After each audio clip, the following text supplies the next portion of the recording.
Berikutnya saudara, sebuah angkutan umum Jaklingko terguling di Jalan Raya Cilincing, Jakarta Utara. Akibatnya 2 orang penumpang dan 1 sopir mengalami luka.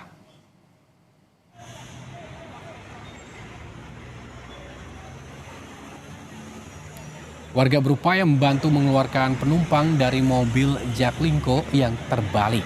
Sebelumnya bus Jaklingko dari arah Tanjung Priok menuju Cilincing ini oleng ke arah kiri jalan sebelum akhirnya menabrak trotoar dan terbalik.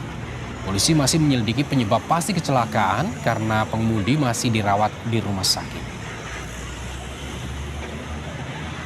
Oleng ke kiri kemudian menabrak trotoar dan terguling ke kanan. Nah, adapun untuk korban itu ada 3 orang dirawat di rumah sakit Logja. Ada 1 pengemudi dan 2 penumpang, ya, termasuk si luka ringan ya. Kemudian untuk penyebabnya masih sampai saat ini masih penyelidikan karena pengemudi masih di rumah sakit.